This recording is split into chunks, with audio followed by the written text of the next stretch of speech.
Assalamualaikum warahmatullahi wabarakatuh. Putra putri yang berbahagia, apa kabarnya? Baik, kuharapkan semuanya dalam keadaan sehat walafiat, baik ya, tidak kekurangan suatu apapun. Kegiatan belajar yang kita lakukan saat ini, Peko yakin membuat sebagian semangat di antara kalian itu naik dan turun. Ada kalanya mampu mengikuti semua materi dan tugas yang diberikan oleh Bapak Ibu gurunya. Ada kalanya jenuh dengan segala rutinitas yang harus kalian jalani setiap hari. Aku harapkan apapun keadaan yang terjadi pada diri kalian saat ini tidak mengurangi nilai dari kegiatan belajar kita. Kegiatan belajar seharusnya mampu memberikan pengetahuan baru kepada kalian setiap harinya.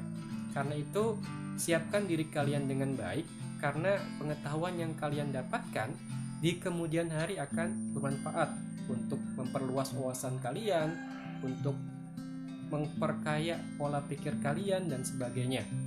Karena itu, ketika semangat kalian sedang turun, maka ingat-ingat saja bahwa apa yang kita lakukan sekarang akan bermanfaat besar bagi diri kita di masa depan nanti. Karena itu, nggak apa-apa deh investasikan waktunya, disingkirkan dulu rasa malasnya untuk mengikuti kegiatan belajar. Ya, jadi aku harapkan kalian semua tetap mampu menjaga semangat belajar, ikuti setiap materi yang diberikan oleh Bapak Ibu gurunya, karena setiap pengetahuan yang kalian dapat akan memberikan manfaat kepada kalian kelak di masa depan. Baik, itu sebagai pengantar yang bisa Faeko berikan ya. Sekarang simak baik-baik materi yang akan Faeko berikan ya. Putra putri yang berbahagia, tema kita pada pertemuan kali ini adalah mengenai Undang-Undang Dasar Negara Republik Indonesia tahun 1945. Undang-Undang Dasar adalah sebuah perangkat yang dibutuhkan oleh suatu negara untuk menjalankan pemerintahannya. Undang-Undang Dasar di negara kita pernah mengalami beberapa kali perubahan. Kita pernah menggunakan Undang-Undang Dasar Republik Indonesia Serikat, kita pernah menggunakan Undang-Undang Dasar Sementara 1950, dan pada akhirnya kita kembali menggunakan Undang-Undang Dasar tahun 1945.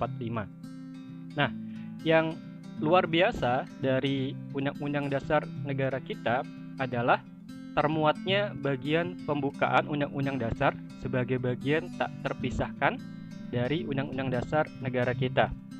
Mengapa pembukaan Undang-Undang Dasar ini menjadi bagian tak terpisahkan? Mari kita lihat beberapa alasannya. Yang pertama, pembukaan merupakan bagian tak terpisahkan dari undang-undang. Yang kedua, pembukaan memiliki hubungan yang erat dengan proklamasi kemerdekaan. Yang ketiga, pembukaan memuat kaidah-kaidah yang fundamental bagi penyelenggaraan negara. Kita akan bahas poin-poin ini, poin-poin yang menjelaskan mengenai kedudukan pembukaan Undang-Undang Dasar, mengapa dia menjadi penting dalam struktur Undang-Undang Dasar kita. Satu persatu ya kita bahas. Sekarang kita lihat yang pertama. Pembukaan merupakan bagian tak terpisahkan dari undang-undang. Sistematika Undang-Undang Dasar negara kita itu terdiri atas dua hal, yaitu pembukaan, baru kemudian diikuti dengan pasal-pasal. Kedua hal ini merupakan bagian yang sangat penting, erat, dan tidak dapat dipisahkan. Bahkan dalam aturan tambahan yang dimuat dalam Undang-Undang Dasar kita ditegaskan bahwa dengan ditetapkannya perubahan setelah diamandemen Undang-Undang Dasar ini, Undang-Undang Dasar Negara Republik Indonesia tahun 1945 terdiri atas pembukaan dan pasal-pasal. Kita bisa tahu mengapa Undang-Undang Dasar harus menjadikan bagian pembukaannya sebagai bagian yang penting dengan melihat sejarah terbentuknya pembukaan Undang-Undang Dasar itu sendiri. Kalau kita runtut ke belakang, proses terbentuknya pembukaan Undang-Undang Dasar ini melalui proses yang sangat panjang, melibatkan tokoh-tokoh besar dalam negara kita yang tergabung dalam BPUPKI yang saat itu bertugas untuk membentuk dasar negara dan undang-undang. Lalu rapat-rapat tersebut diteruskan hingga beberapa kali dan kemudian diputuskan dalam sidang PPKI.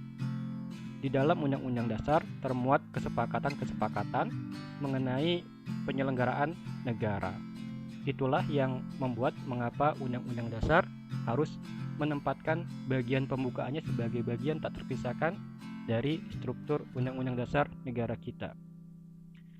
Yang kedua, pembukaan memiliki hubungan yang erat dengan proklamasi kemerdekaan. Proklamasi kemerdekaan itu memuat dua hal pokok. Yang pertama adalah pernyataan kemerdekaan, yang kedua adalah langkah-langkah yang dilakukan setelah pernyataan kemerdekaan. Hal ini ternyata bisa kita temukan dalam alinea ketiga dan keempat pembukaan Undang-Undang Dasar. Dalam alinea ketiga ada pernyataan bahwa kita ini merdeka atas berkat rahmat Allah yang Maha Kuasa. Dalam alinea keempat berisi tentang langkah-langkah yang akan dilakukan bangsa ini setelah merdeka. Itulah yang membuat Undang-Undang Dasar menjadi penting karena bagian pembukaannya memiliki hubungan erat dengan proklamasi kemerdekaan. Yang ketiga, pembukaan memiliki kaidah-kaidah yang fundamental bagi penyelenggaraan negara karena dalam pembukaan Undang-Undang Dasar terdapat beberapa hal. Yang pertama, pokok-pokok pikiran yang diciptakan dan diwujudkan dalam pasal-pasal Undang-Undang Dasar. Yang kedua, pengakuan kemerdekaan adalah hak segala bangsa.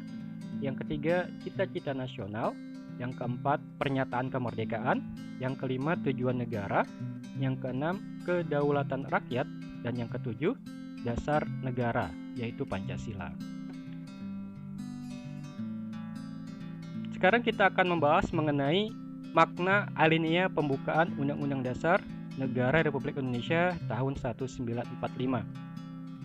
Kalau kita lihat dalam alinea pertama, maka makna yang terkandung di dalamnya adalah keteguhan dan tekad bangsa kita untuk menegakkan kemerdekaan dan menentang penjajahan. Di alinea kedua dapat kita temukan makna yang berisi tentang ketepatan dan ketajaman penilaian bangsa Indonesia. Bisa kita lihat dalam alinea kedua ada pernyataan bahwa bangsa kita telah mencapai tingkat perjuangan yang menentukan, yaitu kemerdekaan. Berikutnya ada pernyataan bahwa momentum kemerdekaan harus dimanfaatkan untuk memajukan bangsa Indonesia yang merdeka, bersatu, berdaulat, adil, dan makmur. Lalu di alinea ketiga, kita bisa melihat ada motivasi spiritual yang melibatkan kebesaran Tuhan dalam proses pencapaian kemerdekaan. Kemudian di alinea keempat terdapat beberapa prinsip penyelenggaraan negara, di antaranya adalah tujuan negara, kemudian bentuk negara, dan dasar negara. Kedudukan Undang-Undang Dasar 1945 adalah sebagai sumber hukum yang tertinggi. Artinya, segala bentuk produk hukum di negara kita haruslah merujuk kepada Undang-Undang Dasar Negara Republik Indonesia. Undang-Undang Dasar memiliki beberapa fungsi, di antaranya sebagai alat kontrol. Maksudnya adalah sebagai alat kontrol apakah aturan hukum yang lebih rendah itu sudah sesuai dengan Undang-Undang Dasar negara kita. Jika ada peraturan yang bertentangan, maka aturan tersebut harus diubah dan menyesuaikan. Itu maksudnya fungsi Undang-Undang Dasar sebagai alat kontrol. Yang kedua, sebagai pengatur. Undang-Undang Dasar negara kita berfungsi untuk mengatur ketatalaksanaan negara ini sehingga semuanya bekerja, berjalan sesuai dengan bagian-bagian yang semestinya, tidak saling tumpang tindih antara satu bentuk aturan dengan aturan yang lain. Yang ketiga juga sebagai penentu apa saja kewajiban negara, apa kewajiban warga negara, apa kewajiban lembaga negara, dan sebagainya.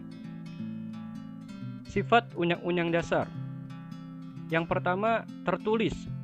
Undang-undang itu harus tertulis, tidak boleh bentuknya tidak tertulis, harus tertulis, bisa disimak dan diakses secara tertulis oleh semua pihak. Yang kedua, singkat dan supel ya, mengikuti aturan-aturan umum yang harus dikembangkan. Memuat hak asasi manusia sehingga tidak membingungkan ketika diterapkan.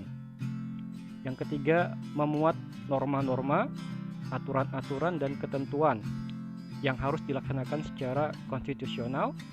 Yang keempat, merupakan peraturan hukum positif yang tertinggi. Dengan sifat-sifat semacam itu, maka Undang-Undang Dasar Negara kita menjadi sumber hukum yang nantinya akan menjadi patokan apakah produk hukum yang ada di bawahnya benar atau tidak ya. Baik, Pak Eko rasa bagian itu dulu yang bisa Pak Eko jelaskan. Semoga ada manfaatnya. Untuk lebih jelasnya, kalian harus membaca dokumen yang Pak Eko sertakan bersama dengan PowerPoint ini di akun psikologi kalian masing-masing. Demikian Pak Eko akhiri. Assalamualaikum warahmatullahi wabarakatuh.